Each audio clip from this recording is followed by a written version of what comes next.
Hey, how's everyone? I'm Dan Keegan. I am super excited to be here.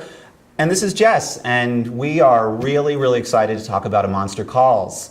Jess, have you come across this selection? I'm gonna share a little piece with you, and Okay. it really moved me, and I found it to be really poignant. Mom says, really crying now, you look back and you feel bad for being so angry. If you feel bad for being so angry at me that you couldn't even speak to me, then you have to know, Connor, you have to know that it was okay. It was okay that I knew. I know, okay? I know everything you need to tell me without you having to say it out loud. All right? And that selection really stuck with me. That seems like a really important one to me too. Yeah. Thematically, I'm looking at it as a person who's spent 20 years in the middle school and now raising boys. It just really reminds me of all that is inside of our students and our children, but all that's inside our kids, and we speak oftentimes without even speaking. I agree, and I think that she's helping. He's not being very communicative, Connor, and she's helping him understand that that's okay too. That whatever is happening with him is okay right now because it's uncharted territory for both of them, and it's very, very hard. Right. And I think you're right, Jess, and that really comes with maturity. I think that's the wisdom of being a parent, or the wisdom of maturing. And here Connor seems to be wrestling so much with his own feelings and his emotions, and rightfully so, such trauma in his life. But Mom is making it okay for him. Yeah. She's a good mom. She's a great mom. He's a good kid. He's a great kid. I like that section too, and my Post-it was there as well. But I have another one that I want to talk about a little bit. And it's the note from Lily. And in my book, it's on page 162, but it's the end of chapter 25. Right. And Lily writes Connor this note. She writes, "I'm sorry for telling everyone about your mom. I miss being your friend. Are you okay? I see you." And I think this is such an interesting note that she writes because Lily, she thought she was helping Connor at first when she shared the news about his mom. But in many ways, she hurt him, and he's distanced himself from her. And she's taking responsibility for that by saying, "I'm sorry," which are some hard words to say sometimes. She could blame him. She could say, "Why are you pushing me away?" Instead, she's taking ownership for her own part in it, and also saying, "I miss being your friend, and I see that you're struggling. I don't even care. I still miss being your friend. Are you okay? I see you." Those are the words that she is feeling Connor needs to hear. So she's taking another risk by reaching out to him again, and by trying to be his friend, and also by saying, "I'm sorry." So I loved that note from Lily. That's beautiful too, and also one of my favorite selections from our selection. And Lily is brave, and from the prism of a middle school educator and a parent, our students and our kids don't always have the language. How can I help? How can I best help? And I truly believe that Lily, in sharing Connor's family story, it was trying to help. But by the same token, I think Connor has every right at the age of 13 to feel like his confidence was taken from him, his privacy was taken from him, and I can see a young man pushing away Lily. But I agree, I think Lily's also being very brave and asking for forgiveness. Yeah. I do not think Connor is handling his mother's illness well, and I don't blame him. I think that how do you prepare yourself to handle the illness of your mother that is so serious, that has her so changed from the mother you've known, who's been your champion and your protectorate for your whole life? So no, I don't think Connor's handling it well. He's handling it in very angry ways and violent ways. And the monster is helping him do that, in my opinion. And I don't think there's really a problem there. I don't think that you always have to handle things well. Right. I do think he's going to have to grow up a little in terms of how he's handling it. And I think there are people waiting to help him with that, his mother being one of them. But I don't know that he's exactly there yet. And that's what growing up is really all about.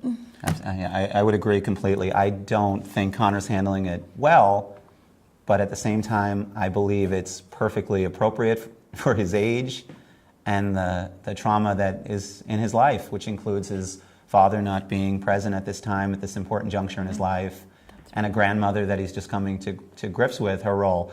So I do think, I agree, Jess, I think there are people who are there for him, and Connor is not certain how he is to go about reaching out, because I do think many people are reaching out, but Connor is really struggling to accept that. So, but completely understandable. I believe Connor should most certainly refriend Lily. Yeah. I do think Lily is a great friend and has the potential to be a lifelong friend.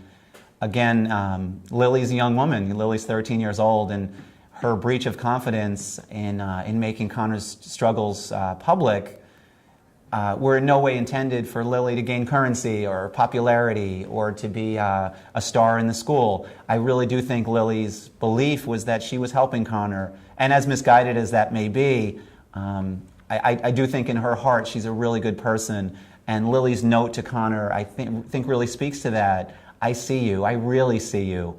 We don't just walk through the hallway together. I know who you are. I know your struggles, and I'm here for you, is what she was saying. And I can understand Connor's desire to still push away and push Lily away.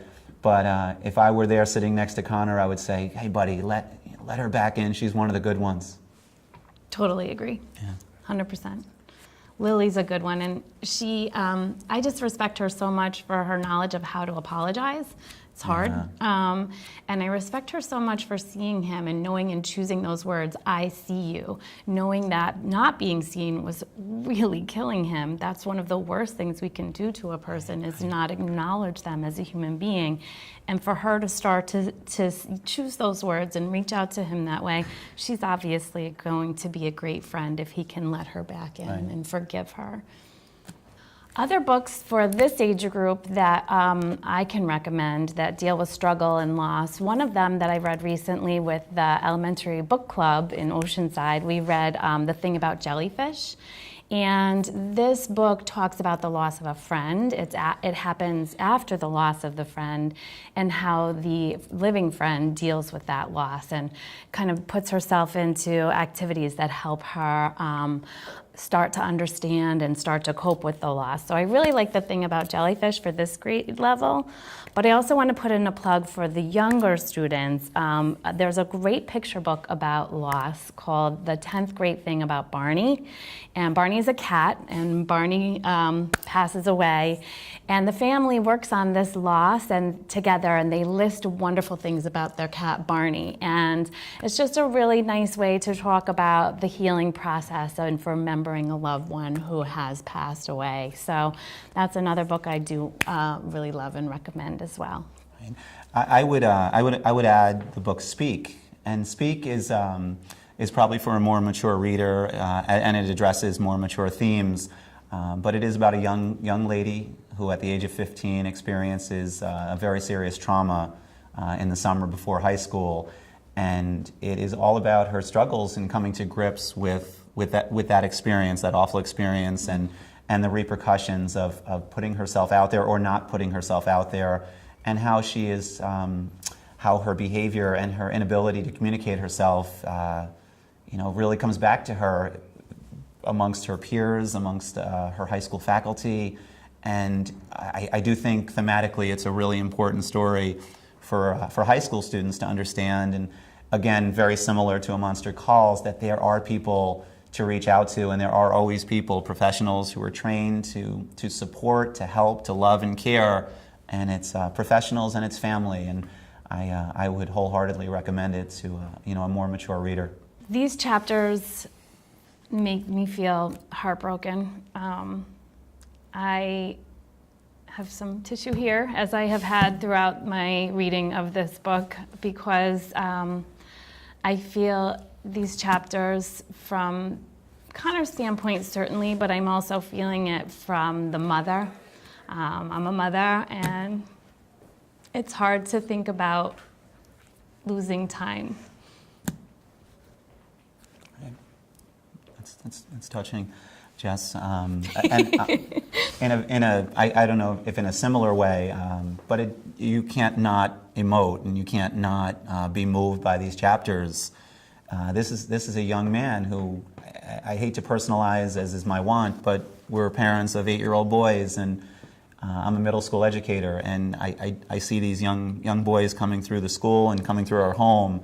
And again, it's not about us, but it really is about coming of age and dealing with trauma, dealing with challenges, and we're all going to be faced with challenges. But this young man is just so beset by challenge, and my heart breaks for him. And you know, we've spoken about this, what that would look like in a family. But I think ultimately there is a story of perseverance in here, and not to go too far towards the end, but I do pull for this young man. I pull for Lily. I do recognize his foil in these chapters, and I think there's another young man who needs a lot of love and a lot of guidance, and it definitely is an incredibly moving selection in this book. Just, back together a little bit here, but I do want to compliment the mom too. Yeah. And certainly Connor, I think he is going to learn from this experience and of course survive and persist through the difficulties he's facing. But I also think this mom is operating with a lot of wisdom in terms of helping him say that everything is okay. And in some ways, these chapters are very scary and very difficult for Connor. But I also think that he has had a great upbringing with this mom. She's already preparing him for whatever should happen with her sickness, and he has a champion in her, and there are others rising up in his teacher, and then also with Lily certainly, and maybe his dad and his grandmother will play more of a role as as this goes as well. And the last point, only because you remind me, the mother is such a strong. His mother is such a strong woman. But she's making everything right for him, or trying to make things right for him now, but also in 20 years, right, when he's 33 years old, and right, he's questioning, I didn't treat mom well, or I wasn't behaving, I was causing problems while mom was going through this, her great challenges. But mom was saying, 20 years down the road, or 30 years, or 40, or 100 years, your lashing out is natural, it's normal, and I understand it. We're not angry at you. We love you. Yeah. I could not recommend a book more than A Monster Calls. It is thematically a challenge, and as a student, as a parent, as an educator, as a human being, it's heavy, but it's worth it. And I would tell you, we all have a role in this book. We're all in this book. We have every opportunity to place ourselves in this book, because all of our families have been challenged or will be challenged. We've all been students going through the middle school, high school continuum. We're all educators, whether formally or not. But this is a story that is universal. So you might be concerned about the subject matter and about how it's going to make you feel. And I think that's a good thing. I think you're going to want to have those feelings, and ultimately it's worth it. So that's my strongest plug for A Monster Calls. I wholeheartedly agree. It does take some pushing through to the end. You are going to need a box of tissues nearby. But I do think that it is so worth it. Connor's struggle is very real and very poignant. Yeah. And I think that, just having this book to discuss with others, having it as a point of reference in our community is such a powerful experience. And I'm really enjoying it all the way through the end and discussing it with others, students, family members, people in our community. So I hope you, if you haven't started yet, start. If you're pushing through to the finish, stay with it. And thanks for joining us for one book, one summer, one Oceanside. One Oceanside. Great. Yeah, it's good. I love the book. It was a great book.